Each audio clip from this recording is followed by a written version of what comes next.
Hey everybody, and welcome to the Foundation First Fitness Show with Bob Acko, and today is episode 34, and we are going to talk about training for running.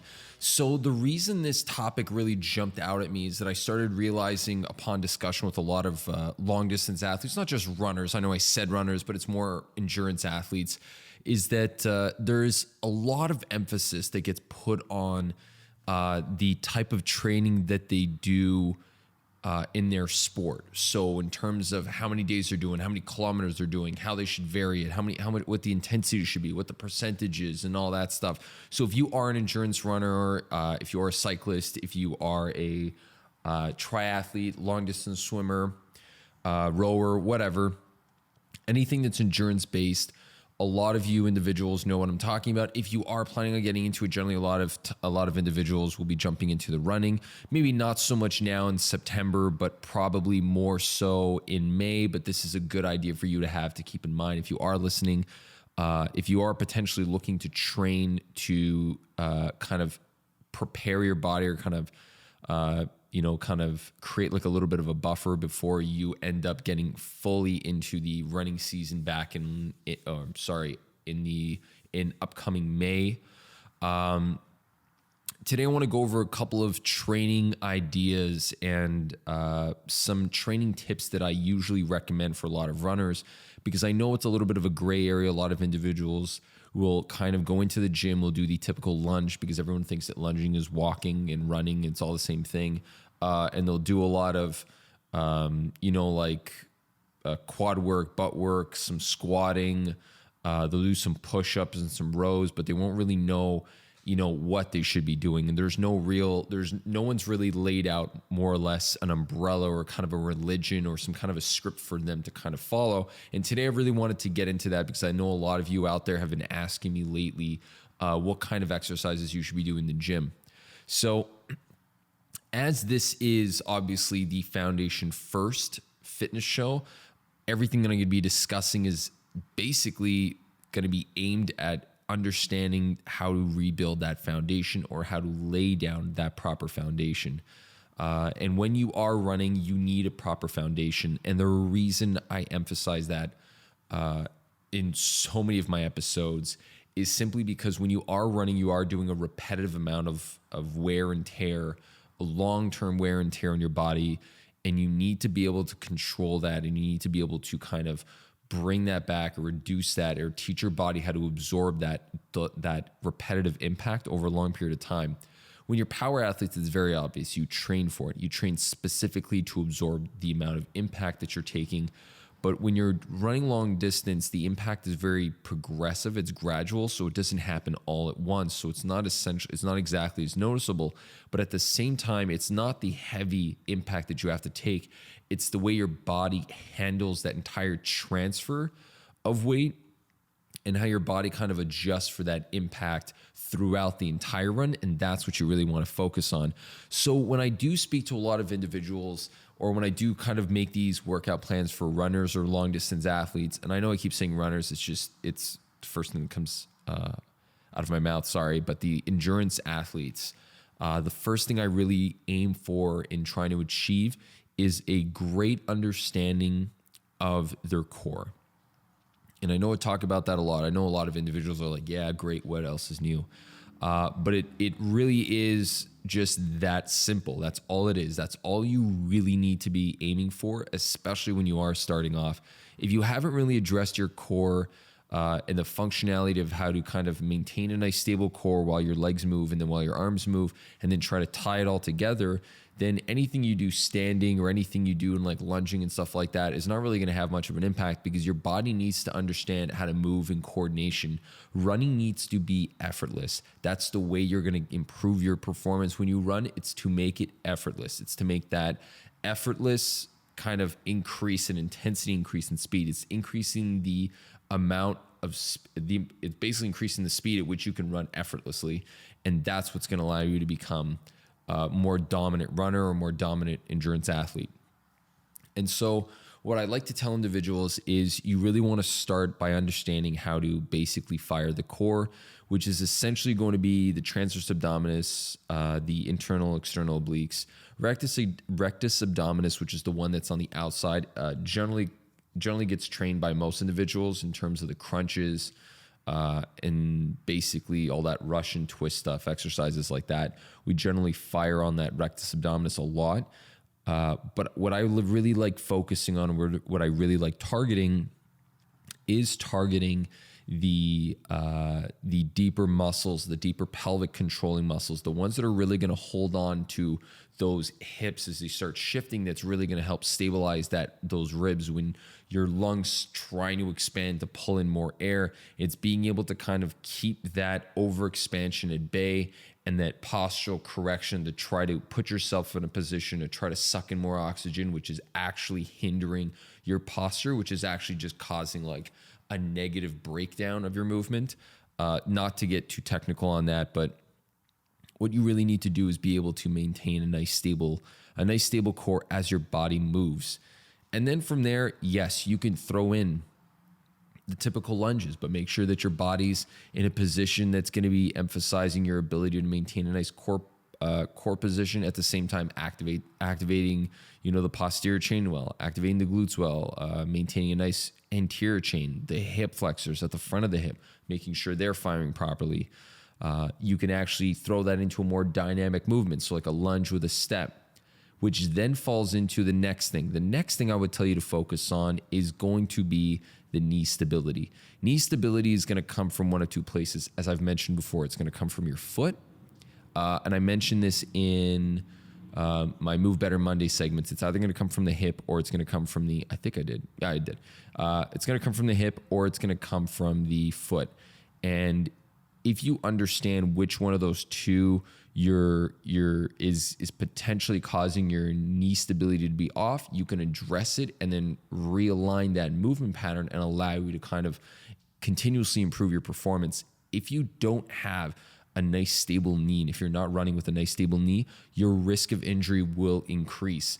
Just like not having a nice stable core, that will cascade its way down to the knee or down to the ankle or into your back or up to your back or through to your back. And then it could potentially work its way up into your shoulder. So there's a ton of different ways all of this can start spreading out. But again, comes down to building that foundation, which is your core, and then building the nice foot posture foundation, then building a nice hip strength foundation. If you can understand those concepts, putting all of the exercises in becomes fairly simple. Then it's a matter of picking the exercises that you think are going to be the right ones for you based on your skill set and your experience level. So whether you're going to be doing, an exercise like a lunge versus a single leg squat versus a single leg squat on a Bosu or something that's when it's flipped around, so you have like some instability at the ankles. So you're challenging that. You're challenging the absorption of your foot when maybe it hits an uneven surface. And if you are someone that's maybe a biker, a cyclist, cyclists deal with a lot of back injuries, a lot of back pain. And the reason their backs go off is because they're either their bike might not be positioned well. So that's out of my control. That's out of the strength and conditioning control. Your bike needs to be set properly, and there's definitely people that can do that. We actually have someone that we work really closely with, which is Pierre Paul from Cycle Paul in the Point Claire Village, and I think also out in Vaudreuil. They actually do a fitting. They do like a laser fitting with cameras and stuff like that. So it's extremely precise. It's done exactly the way it should be for you. And that's what I would advise you to do. It doesn't cost much more, but if you are a cyclist that's an endurance cyclist, that is something you definitely need to be looking into, is getting your bike fit properly, getting your movements down, and then getting your bike fitted. If you have to refit it a couple of times, good, do it. Trust me, you're going to end up paying that money 3, 4-fold getting yourself treated every single year because your body's never going to be functioning properly because you're not addressing the issue at hand, which is your bike fit. Now, assuming your bike is fit properly, the other thing you want to do is you want to make sure that, yes, you are getting a good, proper, continuous movement through your hips. You want to make sure that you're not, hiking up high on one hip and actually forcing the other one to fire more, and then your entire body's off. And that could come from, things that happen throughout your day. But again, in the gym, in terms of the weight room, you want to maintain a nice balance. When you're cycling, your hip is tight. It's a very quad dominant movement. So because of that, your hamstrings don't get that much firing. Yes, if your feet are locked in, you get a little bit of hamstring pull, but again, it's not posturally hamstring pull. It's just size hamstring pull. Your glutes don't really get all that much work because you're in the seated position. You don't get a nice full hip extension kick all the way back. So in that regard, because it's such a quad dominant, it's such an anterior, so front of your body movement, you really want to be able to balance that off with a nice posterior chain. So bridges, bridging is a great exercise for both those muscles. You want to do some squatting, which is great. You want to do some lunging, some single leg squats, things like that. They're great exercises, but again, it needs to come off a solid foundation, which is going to be built on that core stability that you've been working on for so long. So again, this, regardless of what sport you are doing, regardless of your endurance sport, it really comes down to the ability for you to first set that foundation, build that core strength up, and then add to it. So in terms of sets and reps, obviously, you don't need to be lifting heavy. You're not a power athlete or a high power, one hit, some movement athlete. So dealing with high, heavy loads and doing all kinds of like hang cleans and stuff like that, I really wouldn't recommend it. I don't think you need it. And I think that based on your sport, you need to be doing more core control, stability type exercises, lunging, like as I mentioned, if you're a swimmer, if you're a long distance swimmer, or if you're a triathlete, swimmers, it's a grand majority upper body movement. It probably, if you're into triathlons, if you're not using your arms for the majority of it, you're burning out your legs a lot, and you're probably not moving that fast anyway. So you really need to be able to understand, proper shoulder blade glides. I'm using shoulder blade, not scapula, for those of you who wouldn't know what a scapula is. Scapula is the technical term for shoulder blade. So if your shoulder blades aren't moving nice and smoothly and aren't sitting in the right position, your risk of tears of the rotator cuff are pretty high, especially through intense training and exertion, especially when you're not used to it. And a lot of individuals get in there and they ramp it up really high. So you want to make sure that your core is really strong, because a lot of swimmers need core strength. That's what's allowing you to maintain that nice stable body as you're swimming and not have your body just kind of flip-flopping everywhere behind you. So your body's getting knocked around by the waves. You want to be able to kind of maintain some nice fluidity as your arms are pulling you forward and as your legs are kicking behind you. You want to keep some nice fluidity and some nice core control. So core control is really big. It'll also tie into your ability to control your shoulder blades. Now, shoulder blades are really an interesting topic because it's a little bit more complicated to work with shoulder blades, simply because you have breathing has a huge impact on you especially as you're swimming. So breathing, especially if you're only rotating to one side and you're only breathing from one side, that can have an impact as well on your posture. Not to get too technical into there, I would tell you, A, always breathe from both sides. B, I would tell you that if you are doing some form of swimming, you want to be able to make sure that you're getting some good shoulder exercises in, not just lateral raises, basically bringing the dumbbell out to the side, up to the level of your shoulders, but doing a lot more scapular work. So doing a lot of like mini band work. So some of the stuff that I've done on my Instagram page, sorry, I just smacked the mic there. Instagram page, some of the exercises like the band stuff, some T's, some Y's, some dumbbell. You can do T's and Y's with dumbbells. You just be bent over and basically you're just bringing your arms out to do a T like this. You're bringing your arms up kind of on a 45 to do a Y.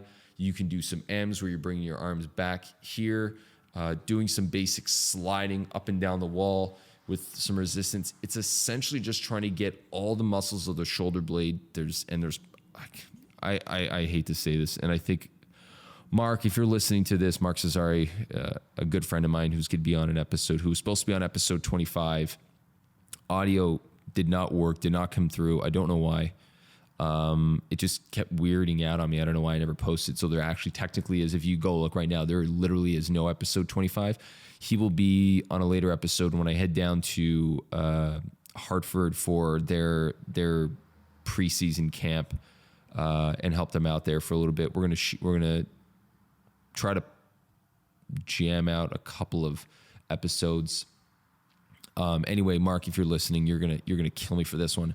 I want to say there's 18 muscles, and I think you can make an argument for 19. I think that it's between 17 and 19. I can't remember exactly what it is. I'm gonna say 18 with argument for 19. I don't have time to sit there and count it, but I did not forget omohyoid. That is the one muscle I did not forget. So I would tell you that if you can try to get all of those muscles to fire symmetrically while you're trying to generate power, as you're trying to generate your arm pulled down, that is going to be where you're going to gain the majority of your performance from. Because if you aren't able to stabilize your shoulders, you're driving your arm down through the water, what's going to end up happening is that you're going to be leading yourself up to an injury. And at the same time, your performance is going to be down. You need to be able to efficiently pull and be able to make it very smooth and as effortless as possible, as impossible as that is. You want to try to make it as effortless as possible. So you need to build up some upper body strength, but that's still going to stem from a solid core. So exercises for swimmers would be T's, Y's, W, or M's. You want to do some midi band work, so some scapular movements with midi band work. So a little bit of put them around your arms, separate them, slide them up, separations, move one, then move the other, pressing up against the wall, sliding up against the wall like that to get some of these serratus anteriors going. You want to do some push-ups. Push-ups are great for shoulder stability. Pull-ups are going to be great for you. Push-ups are, I said push-ups. I meant to say bear crawls are going to be good for you.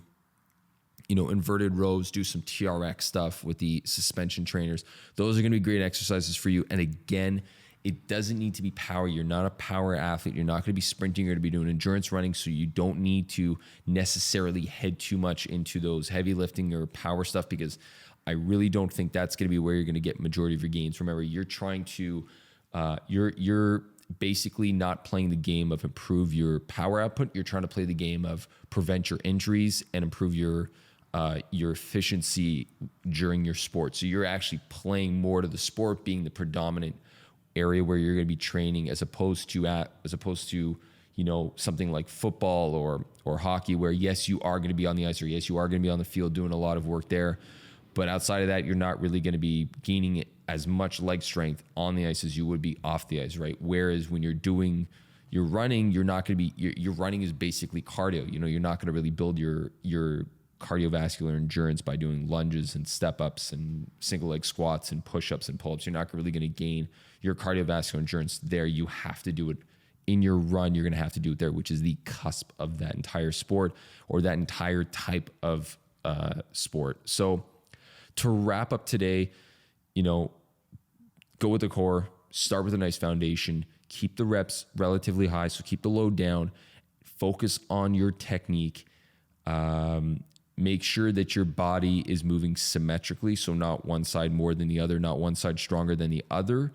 And finally, the last little 5 here that I would say is vary up the exercises.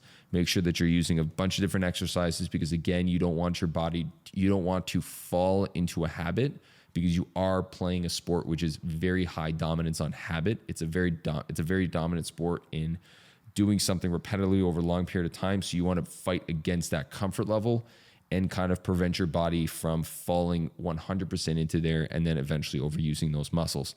So that wraps up today's episode. As mentioned before, if you guys have some questions, shoot them out to me.